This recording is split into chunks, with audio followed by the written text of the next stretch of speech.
We are reading Czeslaw Milosz, um, the Eastern European Gove, the OG Soviet post-World War II poet. Maybe not the OG, but that's what he did. That's what he wrote. Um, and, we have a poem here, The Garden of Earthly Delights. We're following Hieronymus Bosch, so you know it's going to be good. You know it's going to be good when Sir Hieronymus is mentioned. Czeslaw Milosz. Yeah, probably one of the most fundamental poets to the journey I took in becoming a poet, becoming a writer, becoming a person. I exist as a conscious entity because of this guy. Thank you for joining us, Peter. We're reading Czeslaw Milosz. We're just getting started. And we're going to start at the beginning with this poem called, well, he titles it A Poem on Frozen Time. That's the section heading. Artificer by Czeslaw Milosz. Burning, he walks into the stream of flickering letters, clarinets, machines throbbing quicker than the heart, lopped off heads, silk canvases, and he stops under the sky and raises toward it his joined, clenched fists. Believers fall on their bellies. They suppose it is a monstrance that shines. But those are knuckles. Sharp knuckles shine that way, my friends. He cuts the glowing yellow buildings in two, breaks the walls into motley halves. Pensive, he looks at the honey seeping from those huge honeycombs. Throbs of pianos, children's cries, the thud of a head banging against the floor. This is the only landscape able to make him feel. He wonders at his brother's skull shaped like an egg. Every day he shoves back his black hair from his brow. Then one day he plants a big load of dynamite and is surprised that afterward everything sprouts up in the explosion. Agape, he observes the clouds and what is hanging in them. Globes, penal codes, dead cats floating on their backs, locomotives. They turn in the skeins of white clouds like trash in a puddle, while below, on the earth a banner, the color of a romantic rose, flutters, and a long row of military trains crawls on the weed-covered tracks. Written in Wilno in 1931. Oh man, this is the prelude to World War II. This is what starts it all. Obviously, maybe not obviously. I'm not particularly familiar with the rise of Nazism or the rise of Leninism and Stalinism, but this is about one of those things. And I'm not sure if it's about Hitler or if it's about Stalin, because I'm not well educated enough. But it's about one of those things. It's very dark, very haunting. And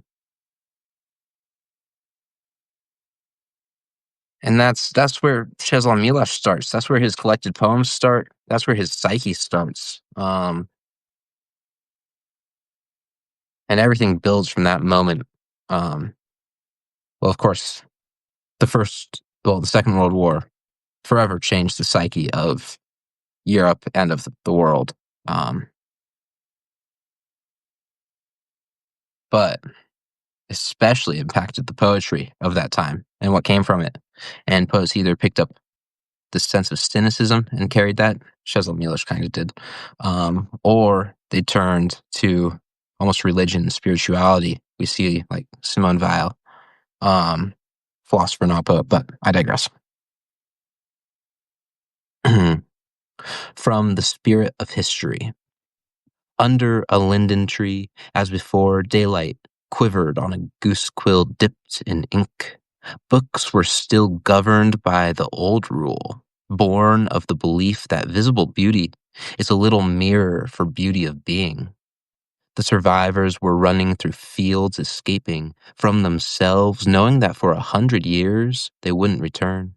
Before them spread quicksands where a tree changes into nothing, into anti-tree, where no borderline separates a shape from a shape, and where, amidst thunder, the golden house, the word is collapses, and the word becomes ascends to power. Till the end of their days, all of them carried the memory of their cowardice, for they didn't want to die without a reason. Now he, expected, for a long time awaited, was raising above them the smoke of 1,000 censers. They crawled through slippery paths to his feet. O King of the centuries, ungraspable movement, you who fills the grottos of the ocean with a roiling silence, who resides in the blood of a shark gored by other sharks, in whistles of half bird, half fish, in a blooming sea, in the iron gurgling up out of the rocks, when the archipelagos surge up, your surf churns, brings up bracelets, pearls, not eyes, bones from which salt has stripped crowns and dresses of brocade. Oh, you without beginning, you always between a form and a form. Oh, stream, oh, spark, antithesis that ripens into a thesis. Now we are equal to the gods, knowing in you that we do not exist. You, in whom cause and effect are joined, drew us from the depth as you draw a wave. For one instant of limitless transformation, you revealed to us the pain of this age, so that we could ascend to the height where your hand commands the instrument. Spare us, but do not punish us. Grave are our offenses. We tended to forget the power of your laws. Save us from ignorance, accept our devotion.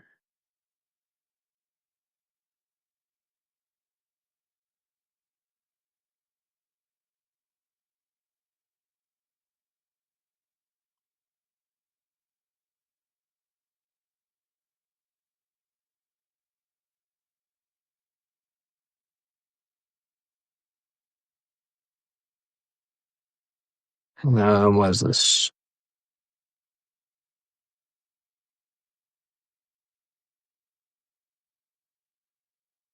Let's read On the Road. Oh, here it is.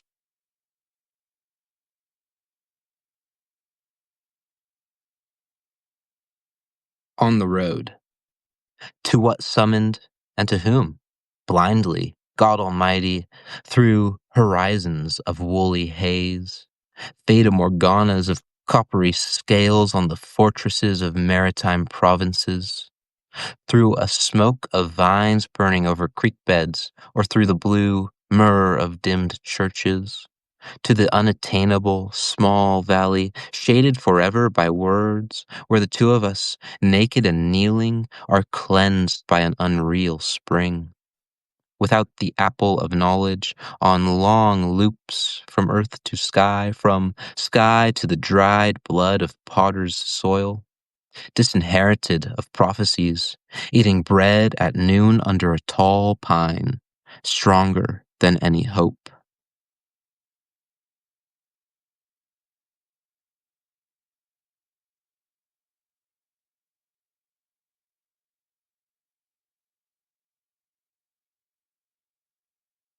Hmm. All right.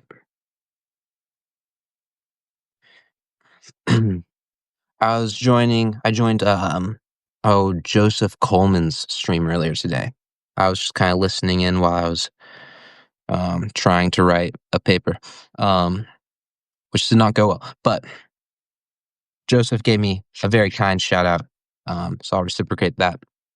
And he was saying that I do similar thing to him, which I do. I was inspired by him, both a slightly different approach, and really my approach isn't that different. I just usually have something along with me to drink, and I usually have a water, but right now I have two draft Guinnesses, draft Guinea. Um, and they're pretty terrible from a can. It's kind of a shame, but so be it. Czeslaw Milosz, returning to him. How it was. Stalking a deer, I wandered deep into the mountains, and from there I saw, or perhaps it was for some other reason, that I rose above the setting sun, above the hills of blackwood and a slab of ocean and the steps of a glacier, carmine colored in the dusk.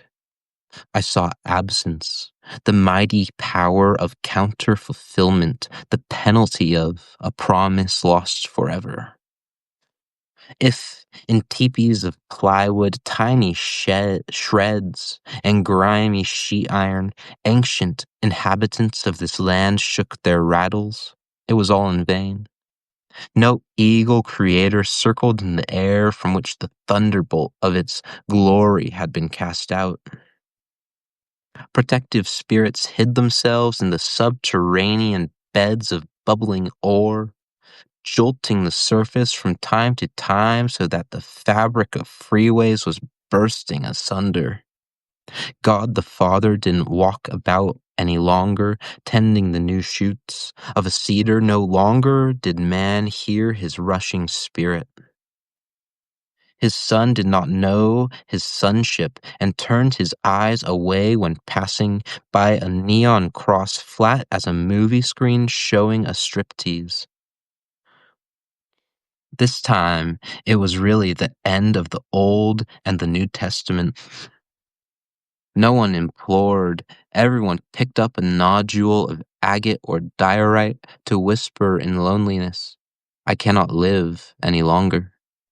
Bearded messengers and bead necklaces founded clandestine communes in imperial cities and in ports overseas. But none of them announced the birth of a child savior. Soldiers from expeditions sent to punish nations would go disguised and masked to take part in forbidden rites, not looking for any hope. They inhaled smoke, soothing all memory and, rocking from side to side, shared with each other a word of nameless union. Carved in black wood, the wheel of eternal return stood before the tents of wandering monastic orders. And those who longed for the kingdom took refuge, like me, in the mountains, to become the last heirs of a dishonored myth.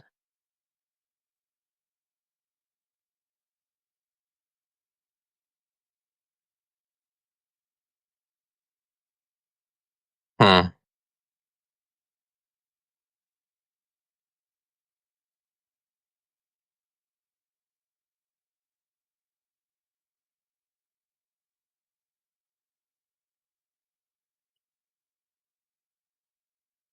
Incantation. Human reason is beautiful and invincible. No bars, no barbed wire, no pulping of books. No sentence of banishment can prevail against it. It establishes the universal ideas in language and guides our hands so we write truth and justice with capital letters, lie and oppression with small. It puts what should be above things as they are. It is an enemy of despair and a friend of hope. It does not know Jew from Greek or slave from master, giving us the state of the world to manage.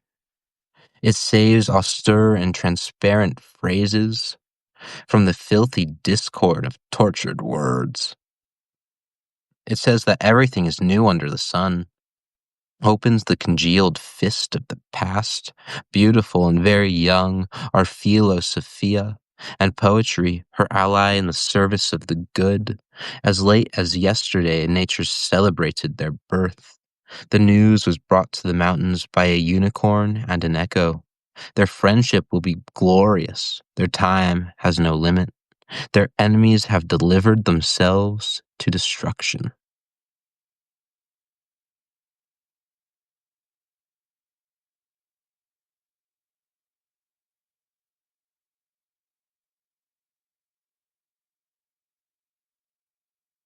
Where is calling to order? That's what I want to read. Somewhere in this zone.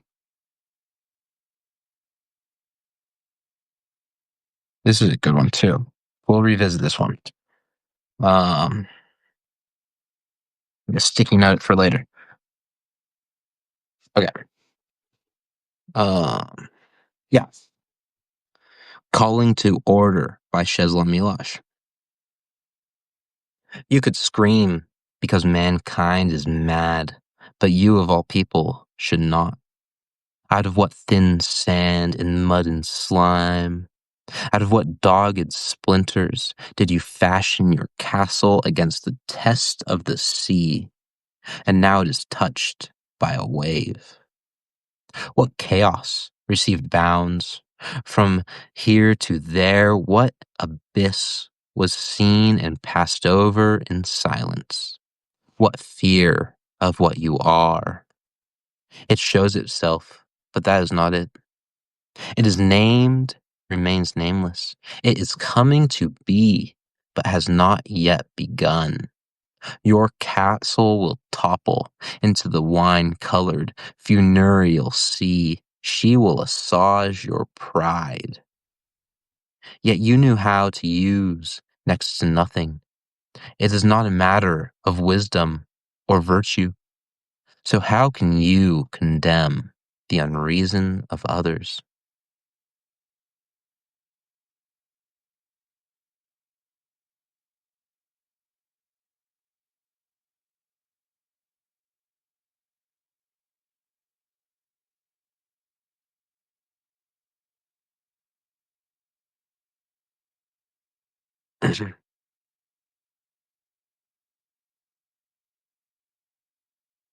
I've always thought that poem was scathing, and I really enjoy it. I had it memorized first time, but I've forgotten the first half.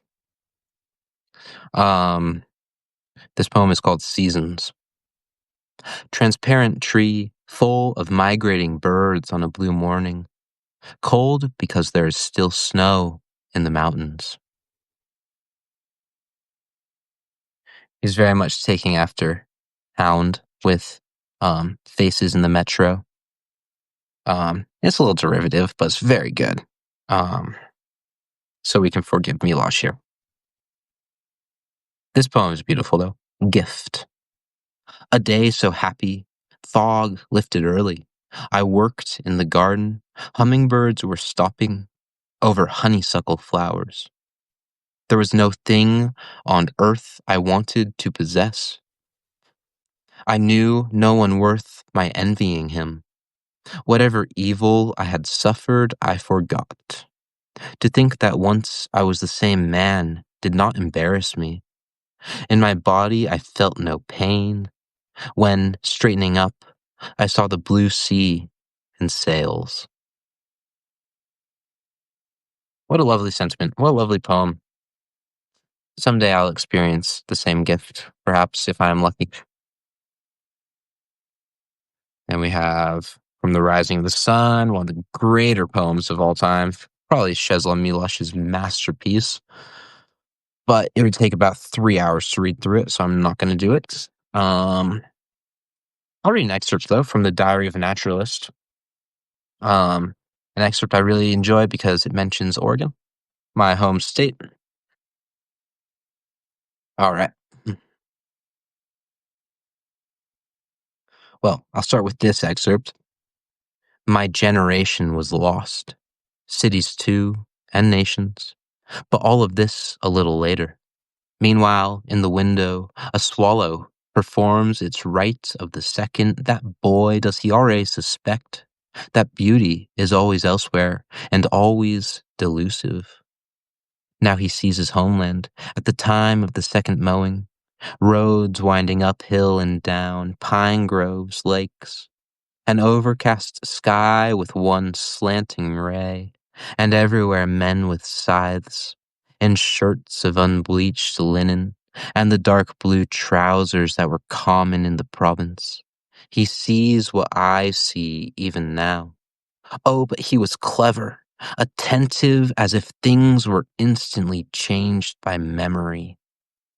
Riding in a cart, he looked back to retain as much as possible, which means he knew what was needed for some ultimate moment when he would compose from fragments a world perfect at last. Hmm. Perfection only in memory, maybe? Or in recollection and in auto poetry, auto fiction. You can craft your own perfect world. Maybe that's what he's, maybe that's what Milosz is always looking for. Maybe that's his cynicism, because he does not remember his past or his past world well enough to rebuild it. Hmm. Oops, sorry. Okay.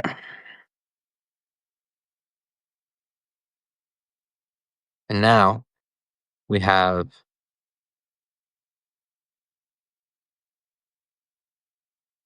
we have the excerpt on the Rogue River and Oregon, pondering what the meaning of words are when they're so fluid and so brief, so ephemeral. Everything would be fine if language did not deceive us by finding different names for the same thing in different times and places. The Alpine shooting star, Dodecathon alpinum, grows in the mountain woods over Rogue River, which river in southern Oregon, owing to its rocky, hardly accessible banks, is a river of fishermen and hunters.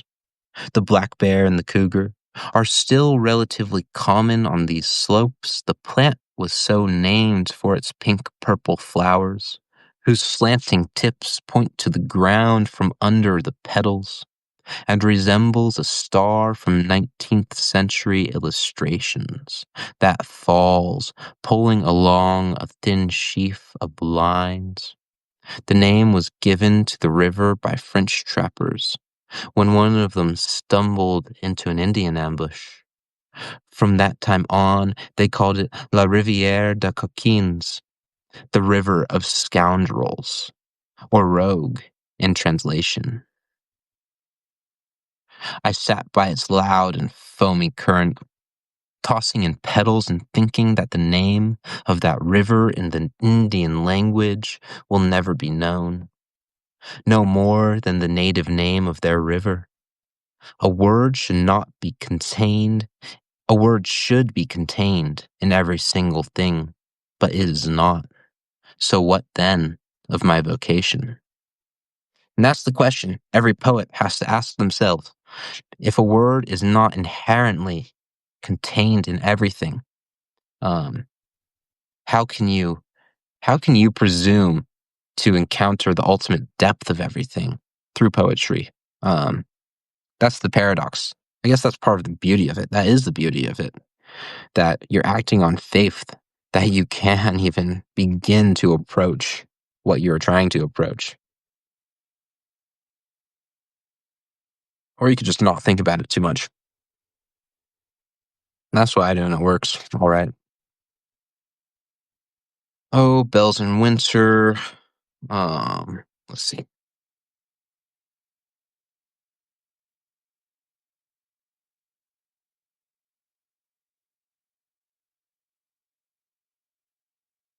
There's one series of poems where it's like a little philosophy lecture, which is pretty fun. Um, oh, we'll go back and read. Here's what we'll do. Higher arguments in favor of discipline derived from the speech before the Council of the Universal State in 2068. We call for discipline, not expecting applause, because we do not need their cheers. Loyal citizens can enjoy our protection, and we demand nothing in exchange except obedience. Nevertheless, much evidence inclines us to express the hope that people correctly assess how much the rightness of the line we take differs from their irrational suppositions and desires. We can boldly say that we, and no one else, rescued them from a waste of contradictory opinions. where what is true does not have full weight, for equal weight is given to untruth. We led them from that place, from that wasteland, where each of them, alone in his own ignorance, meditated on the sense and nonsense of the world. Freedom for them meant nakedness of women, and their bread had no taste, the bakeries were full of it. Under the name of art, they favored the antics of their boredom and a daily terror of passing time. We, and no one else, discovered the law of blackout, being aware that a mind left to itself reached out for the ultimate, not on its scale. We, and no one else, discovered the law of diminished goals, for a necessary condition of happiness is poverty and rancor. And when today, foolish, they curse prohibitions, they already fear that we may lift prohibitions. Thanks to repression, they imagine they are bigger than nature. Giants, angels maybe, stopped by force in their flight. Their truth, they know, is true only when opposed to ours, or opposed to our lies, which we take with humor. The land of cocaine allures them and repels. They would find their nothingness, i.e., themselves. Let it be stated explicitly and clearly that tough we do not rule without consent. According to new data, most of them in their sleep whisper, "Blessed be censorship, blessed be scarcity." Wow, what a bold critique of the Soviet Union. And for context, he wrote this in 1968, exactly a century before supposedly this future of discipline takes place. But yeah, he really was messed up by the Soviet government, and it perpetuated throughout his entire life. Um, yeah, I've been reading from Czeslaw Milosz, the collected poems. Um, I don't think it has all of them. I think there's a newer edition than this one. And I'm also missing, I don't own the book From the Rising of the Sun or Bells in Winter. The titles are somewhat interchangeable.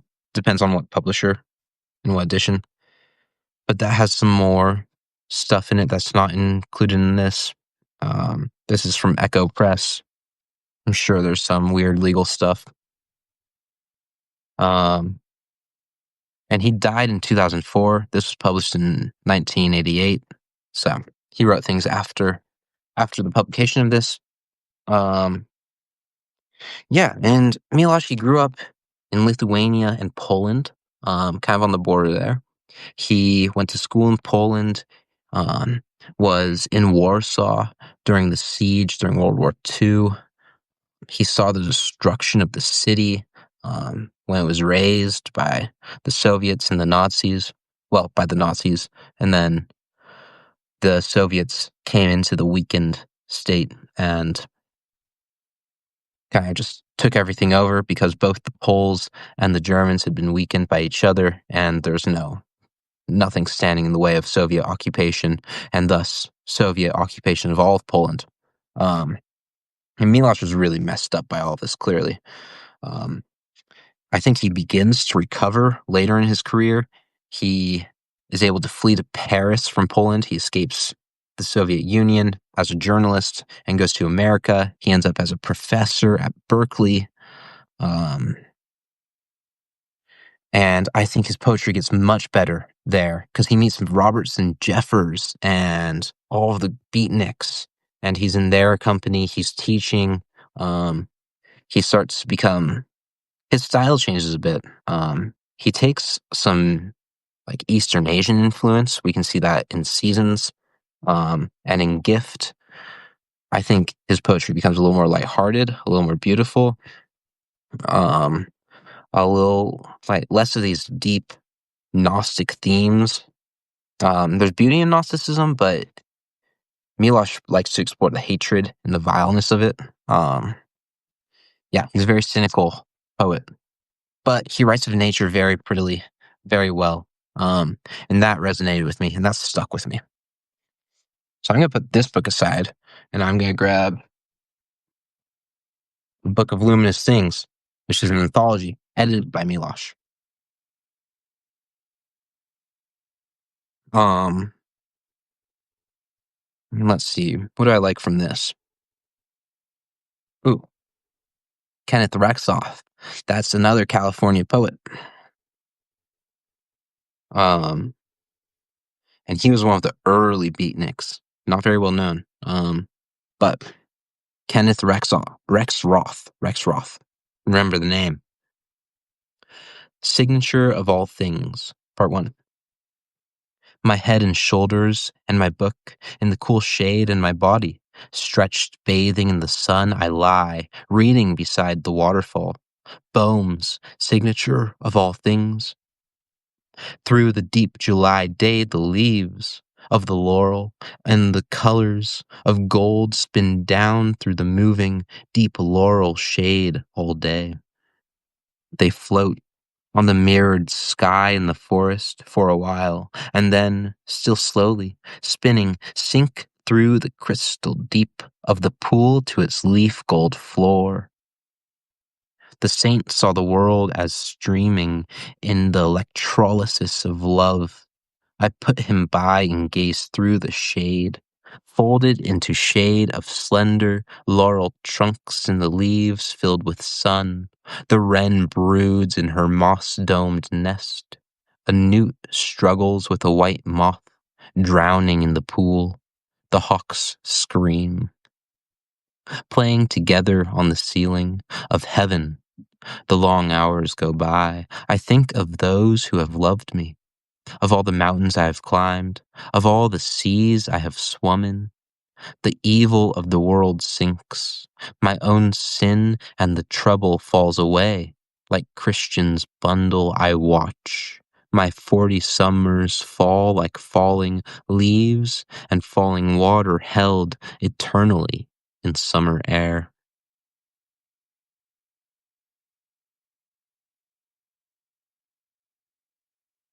There is a poem in here that is an Eskimo poem. I think that's what it's titled. Here's Robinson Jeffers. Gary Snyder's very good. Ooh, what's that Gary Snyder poem?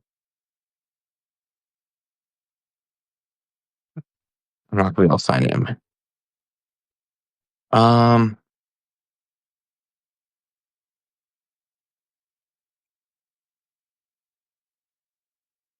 yeah, there's an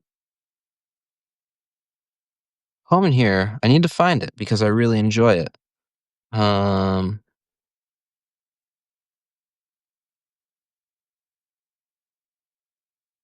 I will find it. It's this Eskimo poem from.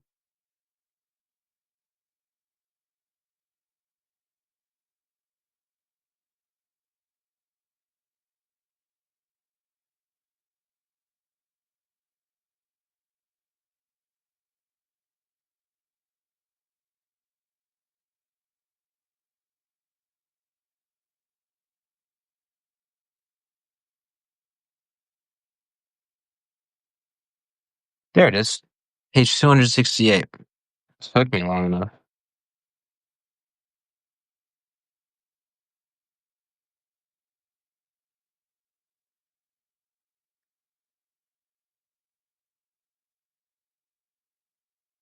All right. An Eskimo poet who will forever remain anonymous composed a song based on a legend of origins from the oral tradition. Magic words. In the very earliest time, when both people and animals lived on earth, A person could become an animal if he wanted to, and an animal could become a human being. Sometimes they were people, and sometimes animals, and there was no difference. All spoke the same language. That was the time when words were like magic. The human mind had mysterious powers. A word spoken by chance might have strange consequences. It would suddenly come alive, and what people wanted to happen could happen. All you had to do was say it. Nobody could explain this. That's the way it was.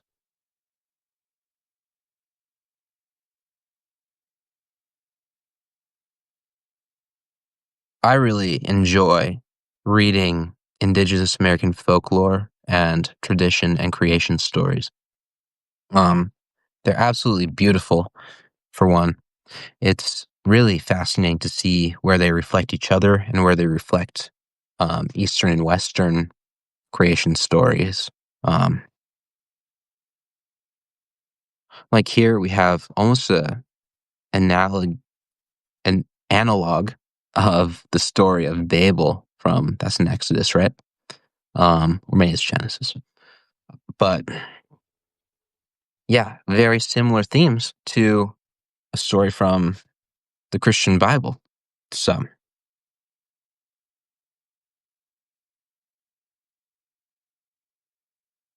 something to think about.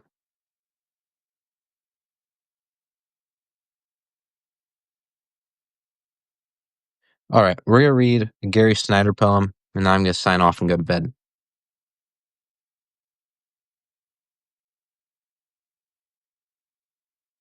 Gary Snyder. Late October, camping in the Sawtooths.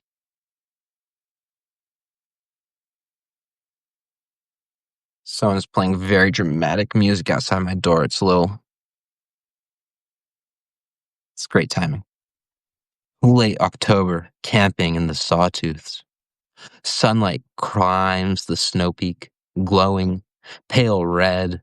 Cold sinks into the gorge, shadows merge, building a fire of pine twigs at the foot of a cliff, drinking hot tea from a tin cup. In the chill air, pull on a sweater and roll a smoke. A leaf beyond fire sparkles with nightfall frost.